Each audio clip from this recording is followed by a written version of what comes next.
Very good morning, and this is the first on this channel, I think. Is it? Possibly. Certainly the first large item. This is an unboxing video, and yeah, it's the result of browsing on eBay and finding something that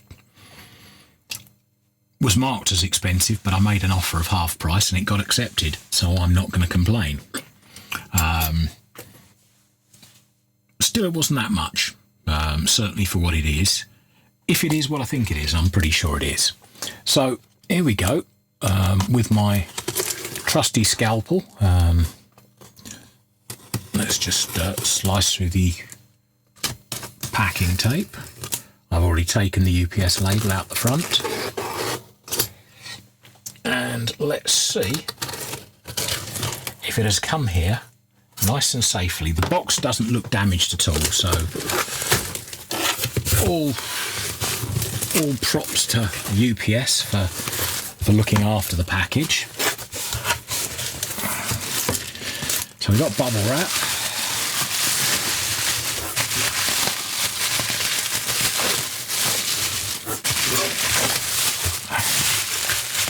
And we've got a black item. And I'm just trying to think of the easiest way, because the bench isn't big enough for doing unboxings. There we go. I'm going to turn it that way round. It's got the box is nice and sturdy, I'll say that. And this has come from Biochemistry Room 705, Immunology. And there's a couple of little insects on the top. So we're all going to die because they're infected with some horrible virus. Let's turn this round and show you the front. There we go. So hopefully you can see it, certainly on that camera over there.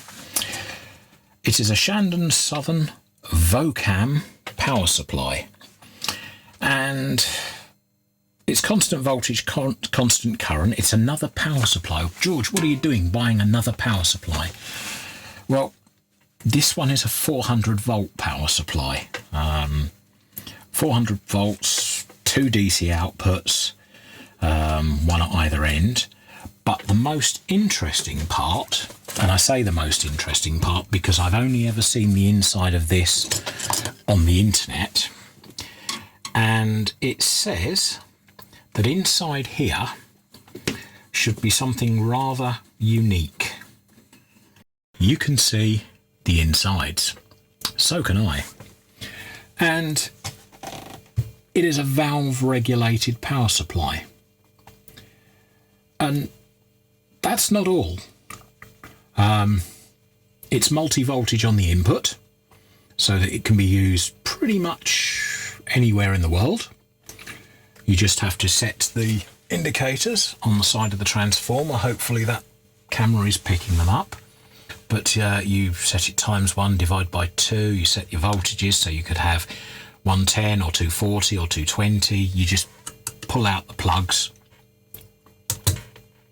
and connect them into whichever taps you need. Now I'm obviously going to leave it set to 240 and ×1 because that's what I am. You have here a couple of regulator tubes, and these are both marked Pinnacle. And then you have this great big valve,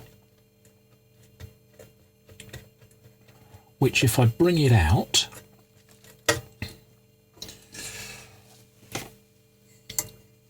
let's see if we can get a focus on that.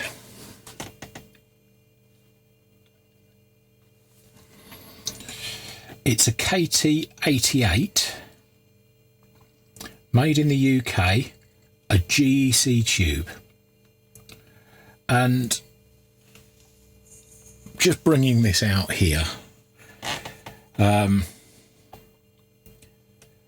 this tube alone is worth more than what I paid for the whole unit. And that's one of the reasons I went for this particular power supply. Now obviously I'm going to use it for testing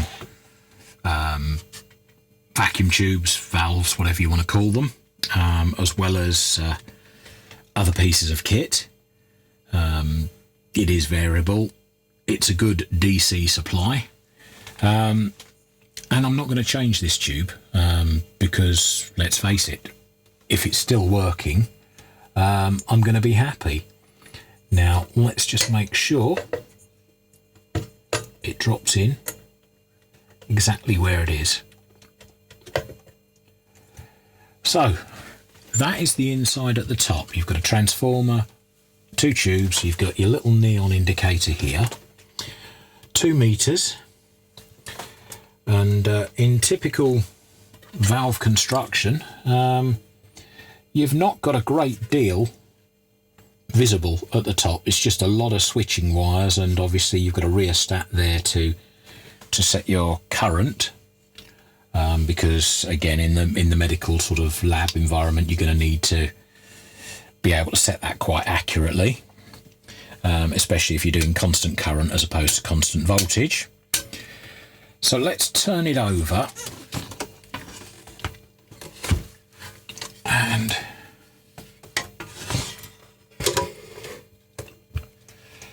take off the bottom cover and have a look at the rest of the circuitry.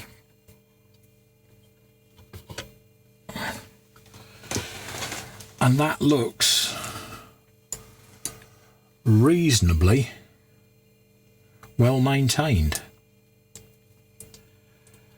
Everything is clean and shiny, as you would expect. Can't see any more little bugs, which is a good thing. You've got your 2 main filter capacitors here, pair of 33 microfarads. You've got a 25k resistor there as a bleeder, and very simple DC circuitry here. You know, you've got your rectifying diodes, you've got big resistors, you've got a couple of extra capacitors. What's that? 500 volts, 10 microfarads. Yeah, diodes. This is, you know, pretty straightforward and simple. Obviously I could try and find a schematic for this. I haven't had any luck so far, but everything inside here is neat, tidy and clean. And if I'm going to be honest, I don't think I've got any fears about switching it on. So I'm going to put the bottom cover back on before I do that. And it still says immunology on the bottom, so you know, yes, it has come from a lab somewhere. Take the mains lead. Will it reach my breaker? Not without cutting that cable tie.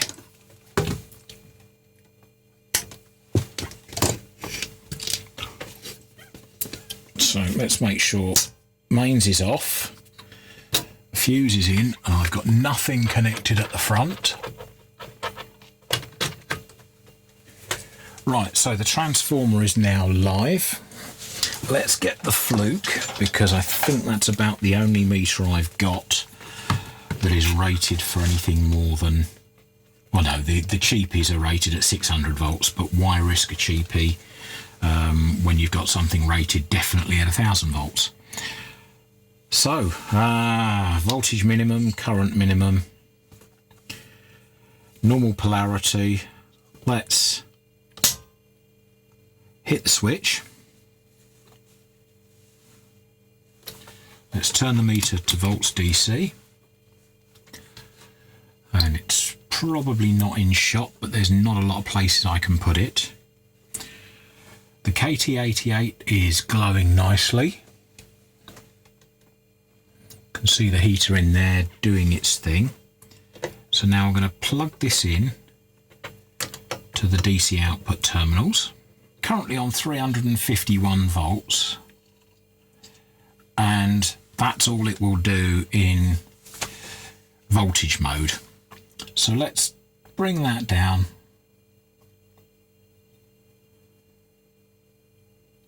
£200 DC according to the meter, 197. I can live with that. That says about 150, so yes, again 145, I can live with that. 100 volts, 95, so it's about 5 volts out. 50 volts, 49.8, and what's the lowest I can get out of this?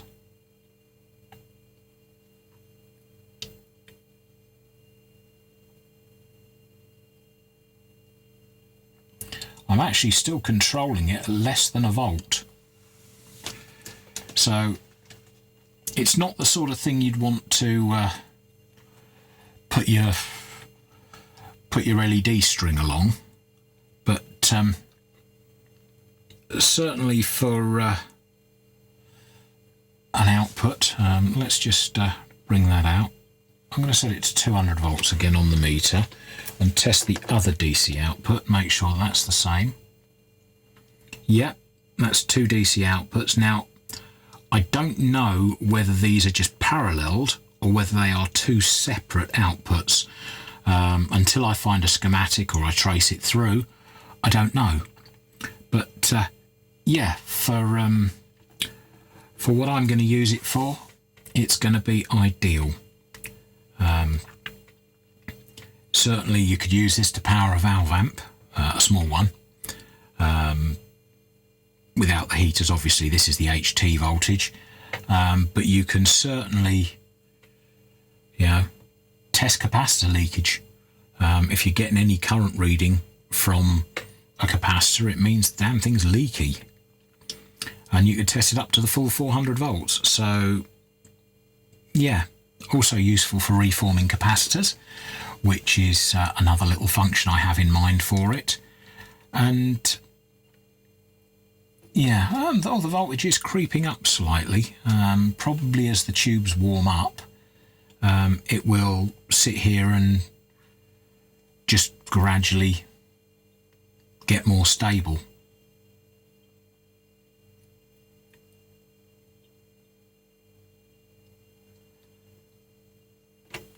So let's disconnect that,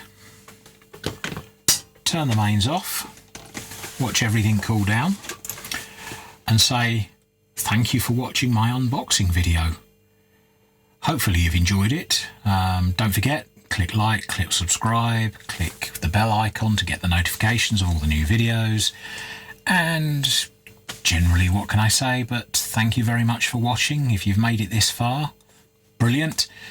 If you haven't, then you're not going to hear what I'm saying anyway. Bye for now.